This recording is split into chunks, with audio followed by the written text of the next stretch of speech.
네, 정치권 소식 짚어보는 아침의 맞수 시간입니다. 패널 4분 모셨습니다. 김진욱 더불어민주당 전 대변인, 윤기찬 국민의힘 법률위 부위원장, 강전애 변호사, 설주한 변호사 나오셨습니다. 안녕하세요. 네. 최민희 과방위원장의 딸 결혼식 축의금을 둘러싼 논란이 좀처럼 잦아들지 않고 있습니다. 민주당 박수현 대변인이 최 위원장을 옹호하는 발언을 했는데 직접 들어보겠습니다.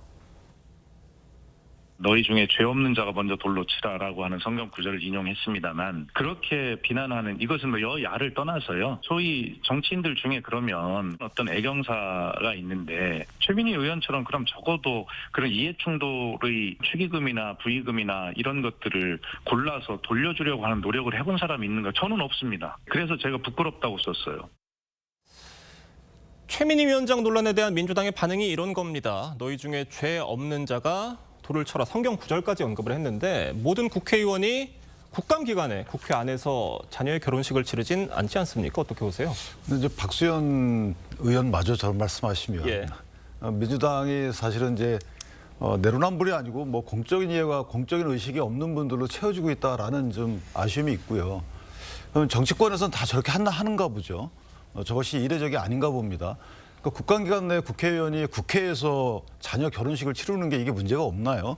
그러니까 문제가 될 만한 100만 원 이상 들어온 것들을 돌려준다는 의미인데, 원래 문제가 될 만한 상황을 만들지 않았어야 되고, 네. 그럴 수 있는 상황이었잖아요. 예컨대 9월 달경에 주진우 의원이 문제제기를 한번 했어요. 따님 그 모바일 청첩장에 예. 카드 결제가 있는 거 보고 그 당시에 문제제기를 했으면 이게 문제가 되겠구나라고 하고 뭐 뭔가 예방 조치를 했어야죠. 근데 그렇게 안 하고 오히려 뭐 사실 국민들께서 사실과 다른 말씀을 하곤 하셨잖아요.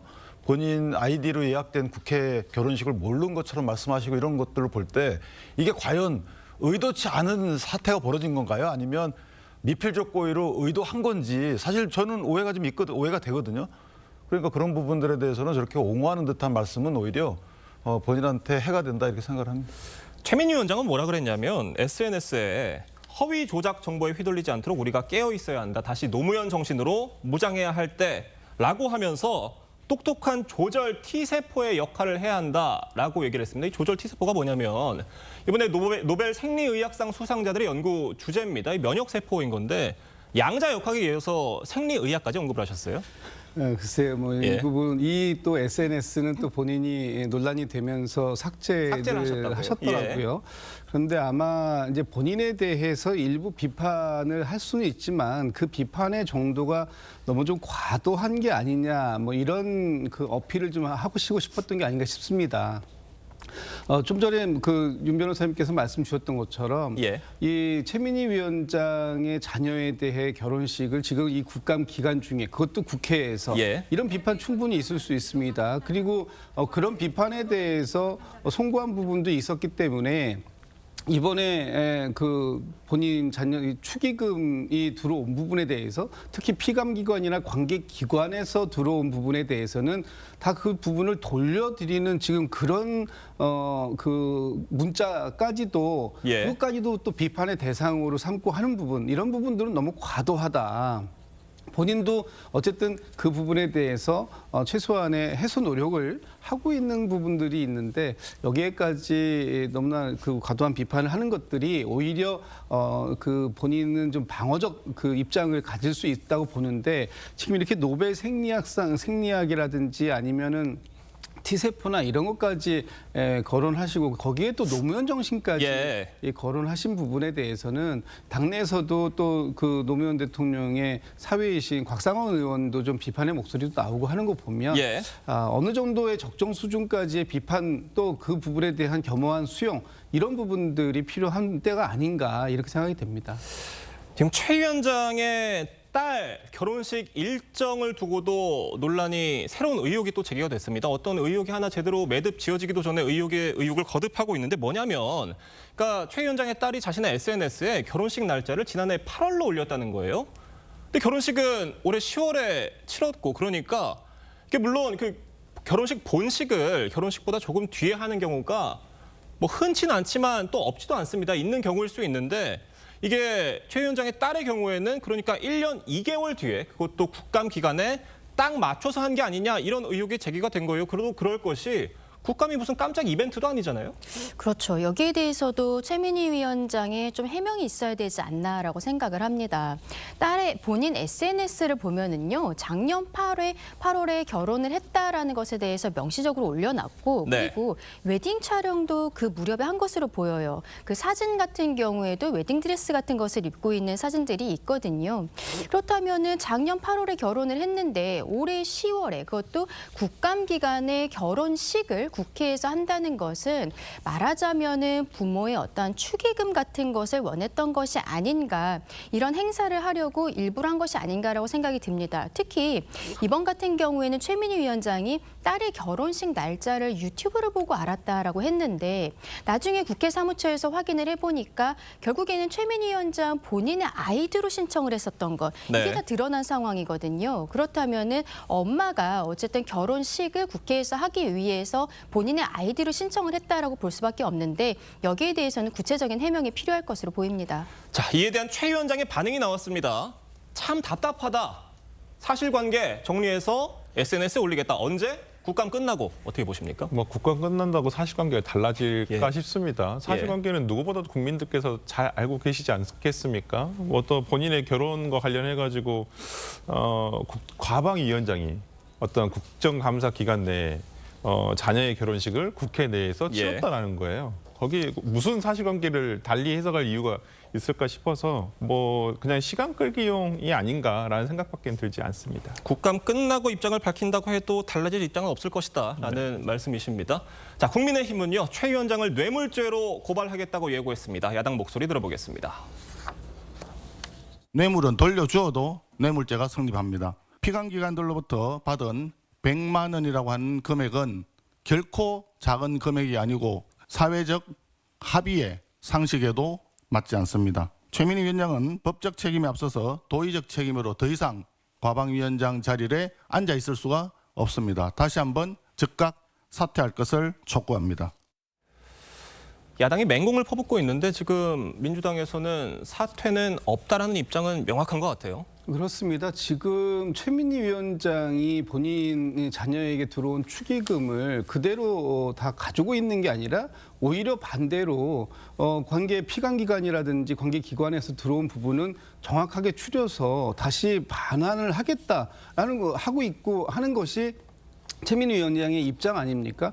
오히려 지금 뭐 다들 결혼식장에 가보셔서 아시겠지만 피감기관에서 와가지고 축의금을 접수하는지 냈는지 안 냈는지 이런 부분들을 당장 그 현장에서는 알 수가 없는 거예요. 특히 혼주나 그 결혼식을 치르는 당사자들이 그걸 어떻게 알겠습니까?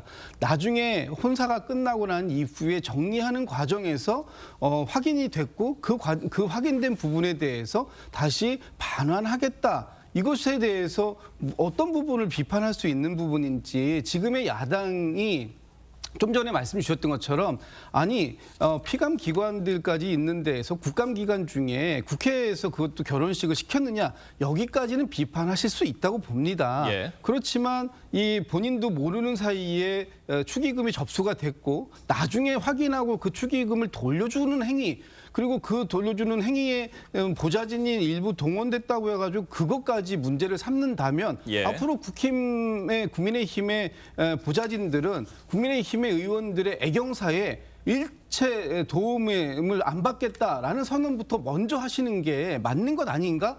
그런 생각이 들 정도로 다른 부분은 일부 비판을 수용한다 하더라도 예. 이 비판만큼은 수용하기가 굉장히 어렵다. 거기다 뇌물죄라니요. 뇌물죄가 이게 무슨 대가를 받고 하는 것도 아니고 이 부분까지 너무 과도하게 공격하시는 것은 오히려 국민의힘에게도 좋지 않다. 이런 말씀을 드리고 싶습니다.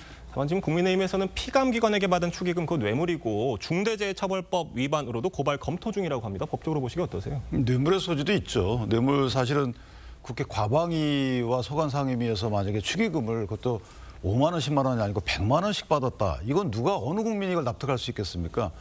이것은 우리 통내에 어긋나는 금액이고요. 뇌물죄 성립 가능성은 저는 있다고 보고 그다음에 중대재해처벌법은 국회에서 그렇게 기업 측에서 반대했던 거를 밀어붙여서 민주당이 만드는 법이잖아요. 근데 예. 이것은 인권과 생명과 신체를 보호하기 위한 법이기 때문에 이 국회에 근무하는 분들도 근로자입니다.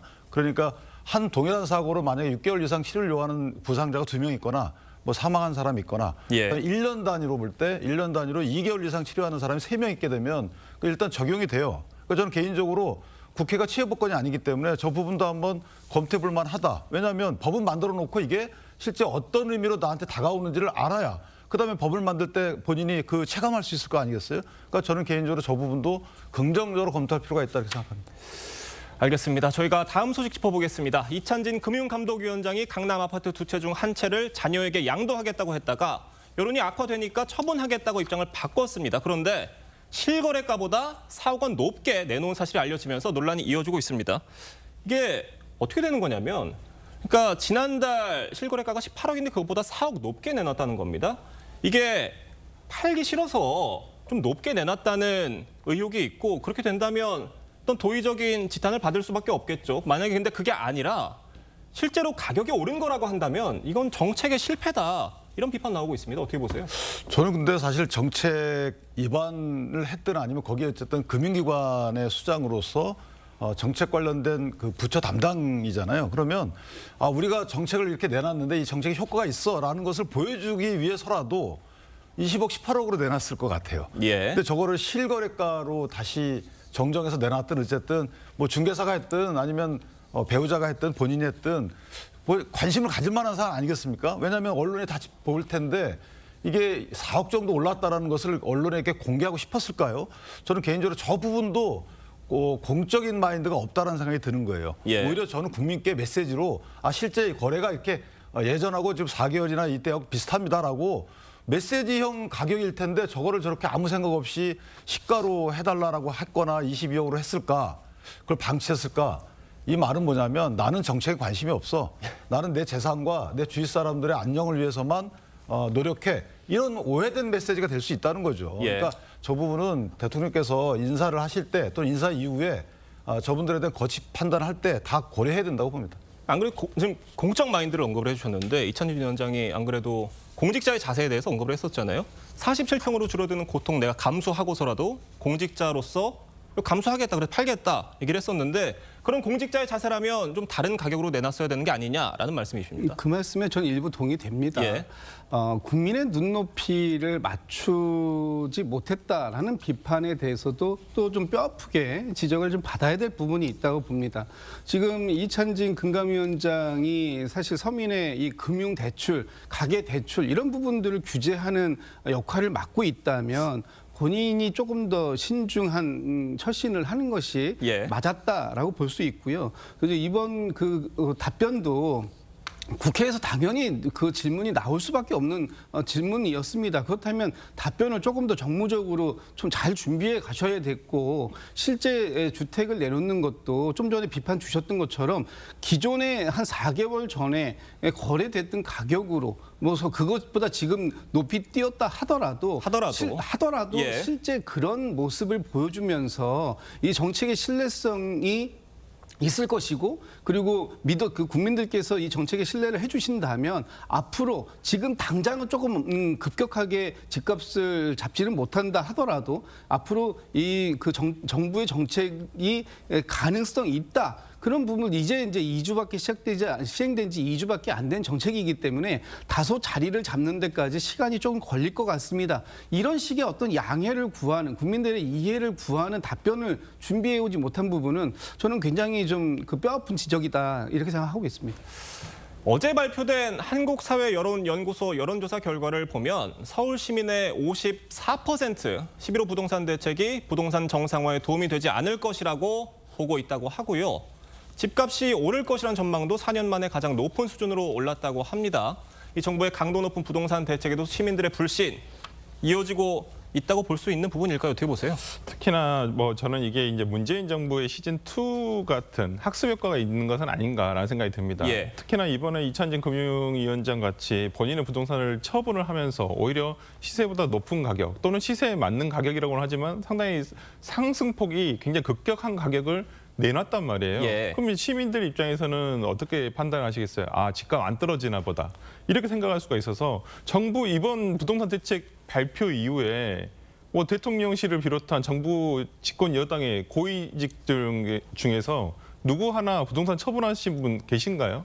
한 분도 안 계시거든요. 공개적으로 이런 어떤 본인이 처분함으로써 더 이상 부동산 가격이 올라가지 않을 것이다라는 신호를 시장에 줘야 되는데 전혀 시장에 어떤 신호도 주지 못하고 또 어떤 공급에 대한 대책은 있습니다만 구체적인 내용이 하나도 없어요. 그런 상황에서 그냥 얼음땡 정책이잖아요. 이거 가격만 더 이상 거래를 못하게 함으로써 그냥 수요를 줄이겠다라는 정책뿐이어서 예. 이러한 수요를 규제하는 정책에 대한 실패 사례를 이미 시민들이 확인을 했기 때문에 저는 이번 여론조사에서 아마 서울 시민들이 느끼는 것들은 뭐 대동소이하게 효과가 없을 것이라 생각하지 않으셨을까 생각합니다. 네, 국민의힘은 부동산 대책으로 흔들리는 민심 파고드는 모양새입니다. 장동혁 대표 발언 들어보겠습니다.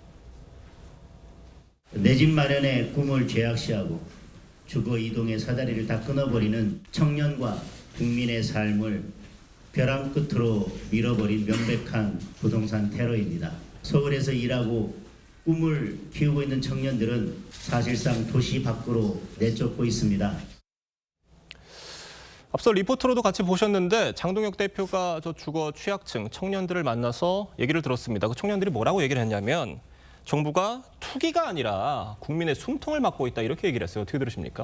그렇죠. 저희 그 국민의 입장에서는 이번 정책에 대해서 전면적으로 폐지해야 된다라고 말씀을 드리고 있습니다. 예. 조금 아까 다뤘던 여론조사를 보더라도 적어도 서울 시민들은 굉장히 불안해하고 계시는 거거든요. 그러니까 오늘의 집값이 가장 싼 날이 아니냐. 그렇기 때문에 지금 이찬진 원장 같은 경우에도 시세가 18억 원이었는데 지금의 시세로서 22억 원으로 내놓은 것도 결국에는 계속적으로 집값이 오르는 성향에 대해서 어떻게 보면은 금융위원장 자체도 인정하고 있는 것이 아니냐라고 생각할 수밖에 없죠. 그렇다면은 실수요자인 청년들 입장에서는 오늘 무리해서라도 내일의 영끌거지가 될 수 있다. 이러한 것들에 대해서 많은 우려를 하고 있는 것이 사실입니다. 지금 저희 국민의 입장에서는 정책 야당으로서의 모습을 보여드려야 되고 그리고 앞서 말씀해 주신 것처럼 이번 정부의 정책이라는 것이 공급 대책도 빠져 있고 많이 허술한 것이 사실이에요. 예. 뭐 LTV라든지 이런 거에 있어서도 비율을 조정하는 것들이 그동안의 모습들 제대로 준비되었는가? 그리고 보유세에 대해서도 전혀 지금 다루지를 못하고 있거든요. 이러한 부분에서 저희가 단단하게 준비해서 정말로 제대로 된 야당의 모습을 보여드리고자 지금 장동혁 대표가 준비를 하고 있는 것입니다.